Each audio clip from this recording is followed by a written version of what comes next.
Hello and welcome to Saki Tech. In today's video, I will share over 40 tips and tricks on the iPad Air 2 that are a combination of useful tips, hidden features, some very cool tricks, and new iOS 8 and iPad Air 2 features. Whether you already own an iPad or want to get one, this video will enhance your experience and understanding of this wonderful device. So let's dive in and master the iPad. Alright, so the first tip I want to talk about is how you can transform your entire iPad screen into a black and white grayscale mode. So all you do is you go into settings and you go into general and then you go into accessibility and you simply turn grayscale on, and now you have an entire iPad with a black and white display. And of course, if you want to go back to the regular colorful display, all you do is you turn that off and you're good to go. Alright, so the next tip has to do with the notification panel and the control center. So if you pull down the notification center right here, you're going to see that it's actually transparent. So the colors in the background wallpaper is coming through the notification panel, giving you a sense of translucency. The same is actually the case with the control center and even this bar at the bottom here with the 4 icons. So what you can do is you can actually switch all these things off and get solid colors on your notification panel and your control center. So go back to accessibility, general accessibility, and simply go to increase contrast, turn reduce transparency on, and now when you pull down the notification panel, it's going to be all black, okay? And the control center is going to be all gray. And then if you go back out, you'll see that the folders are now solid gray, and even the bar at the bottom here with the 4 icons is also solid gray. And of course, go back in there to turn this off. Now while we are here, here's a tip to reduce the intensity of all the bright colors on an iPad. So if you're staring at your iPad for long hours, the intense colors may cause some strain on your eyes. All you do is you tap this icon right here, and it's going to reduce the white point, which means it is going to reduce the intense colors on your iPad, which is going to ease off on your eyes. Now the next tip is actually my favorite. If you go into settings, and again, if you go into accessibility, scroll all the way down, and over here you'll see something called the assistive touch. What this allows you to do is it is going to give you a software key that is going to replace your home key right here, and a couple other functions on top of that. So let's enable that, and there's your software key. And then you can take this thing, you can put it anywhere on the screen, and even if you go out of these menu, if you go to Safari, it's going to just sit there, okay? So if you tap it though, you get all the options. So you get the home option, which is your home key. So if I was in Musics, and I tap this, I can tap on home, and that's going to take me to home as if I was pressing this key. And then again, if you tap this, you have other options. You can call for Siri. Okay, so normally you have to press and hold this guy to bring Siri up. With this guy, you tap it, you tap Siri, it comes right up. And also you can bring down notification panel by tapping this automatically. And then again, if you go back there, control center, same story, so it automatically pops right up without having to swipe it up. And then you also have some more options. If you click device, it is going to give you even more options that is going to enable you to turn stuff on or off, such as you can go straight to the lock screen right from here. Okay? And of course, as you know, the iPad Air 2 does come with a fingerprint scanner, so I can just scan my finger and that's going to unlock the device. So the fingerprint scanner is a brand new feature on the iPad Air 2 only. The iPad Air does not have a fingerprint scanner. Now another secret menu that you can have floating on the screen. Let's go to settings and go back into, let's cancel this, general, accessibility, and scroll down to where it says, scroll up here where it says zoom. So if you tap this and you enable zoom, what you can do is you can tap the screen 3 times with 3 fingers, and that's going to bring up a menu. Using this menu, you can zoom in or zoom out, okay? You can create a controller at the bottom here that allows you to move the screen left and right. So if you zoom in, you can move around using this button like a joystick. Okay, and they can zoom out. You can also choose filters from here. You can go grayscale right on the spot. Okay, choose filter. You can do inverted colors, which is going to invert the entire scheme of your iPad colors into negative colors. And then of course you want to go back to normal, choose none. Okay, so this is going to stay here unless you want to hide it. You can hide the controller, show the controller, hide the controller, or show the controller. But remember, tap the screen 3 times to bring it up, tap anywhere to make it disappear. Now the other thing that the iPad Air 2 has that the iPad Air does not have is Apple Pay. So if you go back into settings, under General, scroll down to where it says Passbook and Apple Pay. If you tap this, what it's going to allow you to do is you can add credit cards or debit cards, you can add a billing address, shipping address, your email, your phone number, and have these things ready for Apple Pay functionality. So if you tap Add Credit or Debit Card, it's going to ask you to put your password in, then the camera is going to launch, which is going to allow you to take a picture of your credit card with the camera, and it's going to transfer all the information electronically into your iPad. Let me actually quickly show you how that works. So if you tap this guy, the Apple Pay pop-up comes right up, and then you click Add a New Credit or Debit Card, and then you simply tap this camera icon right here, which is going to allow you to position your debit card behind the iPad under the camera, and it's going to take a picture and import the information from your credit card or debit card into your iPad. And then what you can do with that is any app that supports you to purchase products using Apple Pay is going to allow you to use Apple Pay to buy products. You just have to make sure that the given app supports Apple Pay to make purchases. Now, if a lot of people are using your iPad, you may want to hide some apps where people cannot access them. Okay, so you can actually enable restrictions. So if you go into settings, and if you go under General, and you go to restrictions, the first time you go in here, it's going to ask you to pick a password when you tap enable restrictions. So just pick some password to play with the feature. Okay, so what I can do here is I can turn off the camera. Okay, I can turn off Safari, and I can turn off Siri, and I can also turn off AirDrop. When you go back out, you'll see that the Safari icon has disappeared, so has the camera app. Okay, so this is a nice way to hide some of the apps that you think people might abuse. So if you go back into the settings and go back into restrictions, it's going to ask you for a password. So it is password protected, obviously. And then you can turn these things right back on. Okay, and there's a lot more options. So if you don't want people going and buying apps or installing applications, you can turn that feature off. You can also turn off in-app purchases. Sometimes people make a grave mistake by allowing these in-app purchases on because you can easily and accidentally purchase a lot of in-app stuff that's going to cost you a lot of money. Okay, so if you don't want that, turn that off. And then if you scroll through this, you'll see some of the other things that you can put a restriction on your iPad. And this is a good feature for people whose iPad is used by a lot of other people. All right, so the next tip. So if you go into settings, and let's go to General, and let's go into accessibility. On the top here, you see how that General is actually enclosed in a gray box, in a button. You can change that by tapping this icon. You see that button shapes? Tap it, and look at General. It looks different. So if you tap it, keep an eye on this General right here. If I tap it, that's going to change the type of button. Okay, that is going to show up down there. The other thing you can do is you can have an on and off label on each of these buttons. So take a look at the shape of this button. If I go down here where it says on off labels, and if I tap it, it's going to allow them to look a little different. Okay, so if you turn it on, well, let's just turn something on that looks normal. Turn that on, and you can see there's a tiny line there. Okay, turn off. And then you can change the type of your button by tapping this on and off.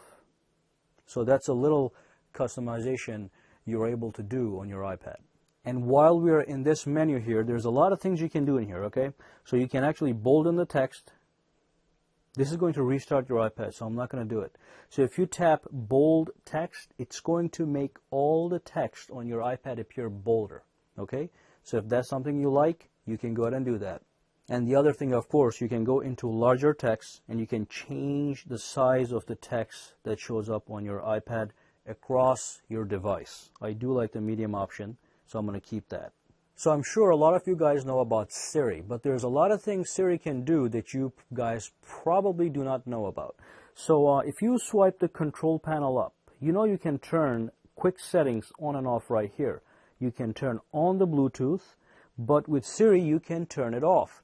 So if you go into Siri, turn off Bluetooth. Okay, I turned off Bluetooth. Turn on Bluetooth. Okay, I turned on Bluetooth. Okay, so as you can see, you can use Siri to turn on and off settings like Wi-Fi, Bluetooth, screen rotation, and all that stuff that's in the control center can also be set by voice. And of course, another thing that Siri can do that I enjoy a lot is that you can launch applications using Siri. So you can go to Siri, launch the camera. Okay, so that is going to launch the camera application. And while we're in the camera, let me show you a quick tip. Hopefully you did not know this tip. So you can swipe anywhere on the screen to switch between different modes of recording and photo taking. Okay, so basically people do it down here. So square, photo, video, but you can also do it right here, anywhere on the screen. Another thing you can do with the iPad is if you go into Notes, okay, and if you go into, let's just try it right here. So let's edit this note.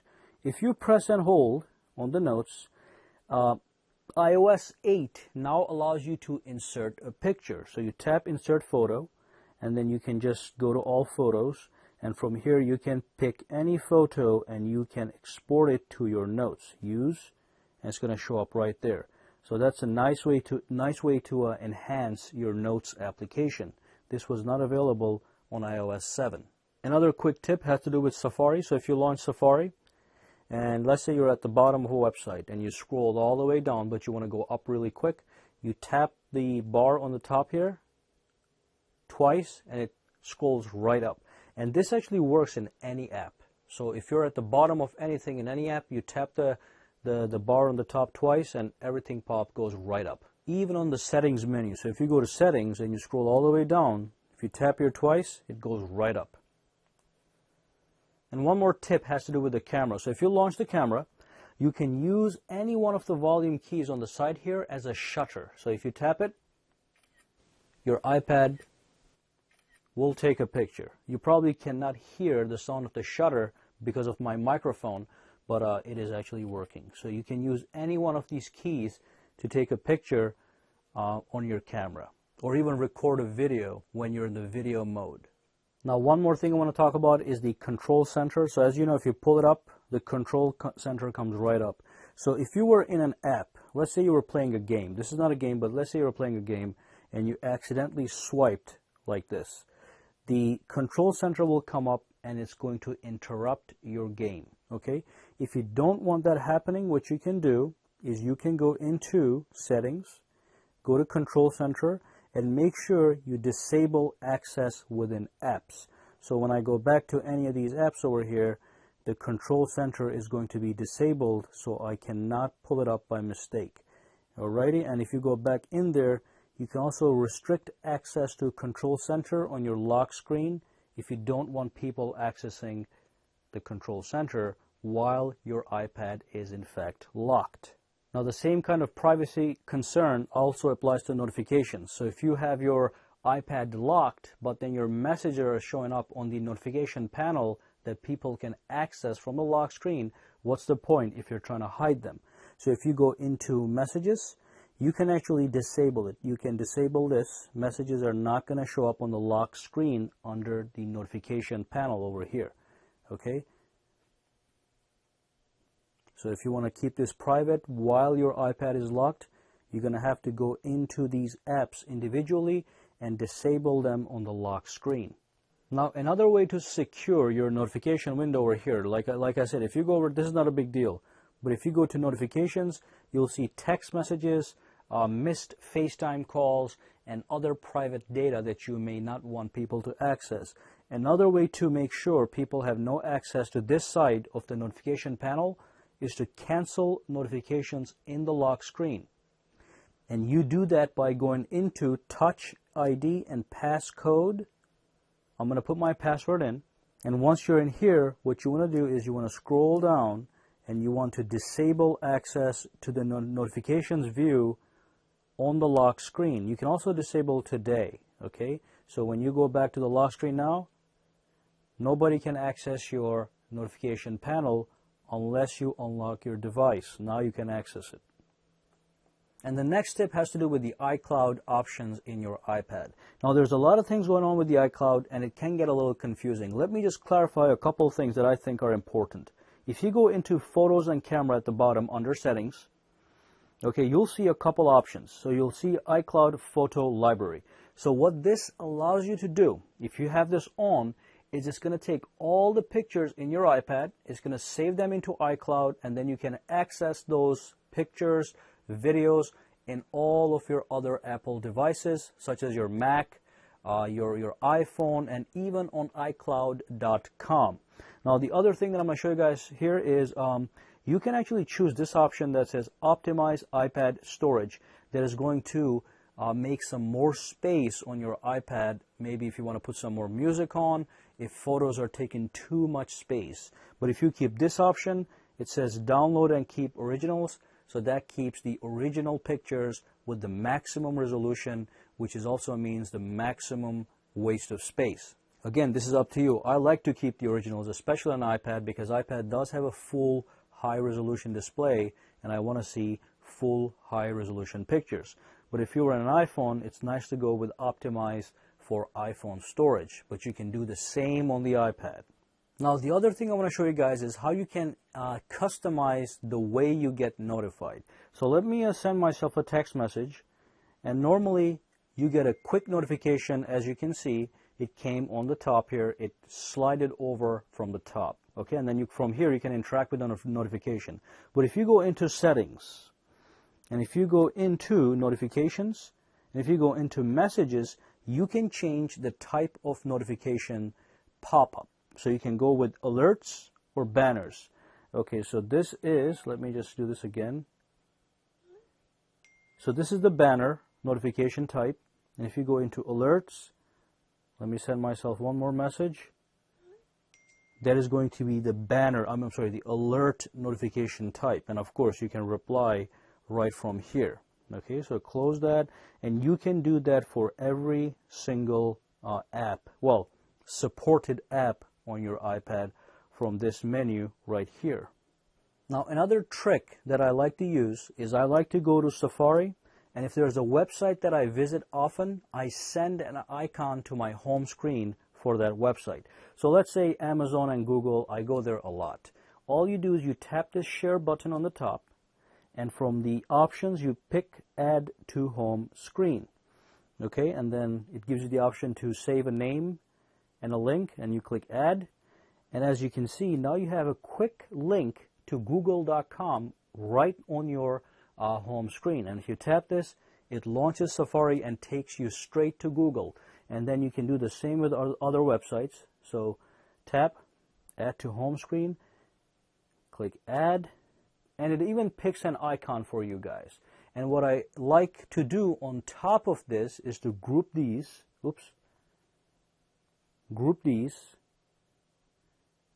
in a folder and call it bookmarks. So I can have it sitting on my home screen and I can go straight to any one of these anytime I please. Now, one thing you can do with the keyboard, if you go into Messages, right, let's say you're texting somebody and you want to use an abbreviation such as OMG, which translates to oh my God, as all of you guys know. So if you type in OMG, as you can see, there's a quick suggestion here that is the expansion of OMG. You can actually set these up yourself, okay? So you can create keyboard shortcuts. Go to Settings, go to General, and then go to Keyboard, and then over here tap on shortcuts, and from here you can create anything that you please. So let's create a test. So the phrase you want to use could be ASD, FGH, B, and M, and then you can use a shortcut A, F, B, click save, go back out.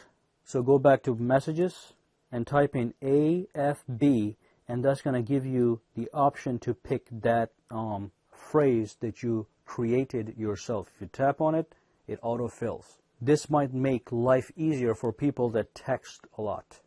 Now another thing the iPad can do is it can actually dictate to you. What you have to do is you have to go into settings, go to general, okay, go to accessibility, and go to speech, and make sure speak selection is turned on. So once you do this, you can go back out. Let's just go to notes. You can also go to a website and just select something here, and you can tap on speak, which is going to make the iPad speak to you. Desirable kind of discipline is the kind that comes from within, which consists in the power of pursuing a and you can pause it and continue to speak if you so please. Alright, so that brings us to the end of this video. Go ahead and subscribe to my channel for more videos to come. Give me a thumbs up if you liked this video, and also you can go ahead and connect with me socially on Google+, Facebook, and Twitter, for which all the links are in the description below. Thank you again, and I'll see you the next time. And if you have any questions, comments, concerns, just throw them down in the comments section below.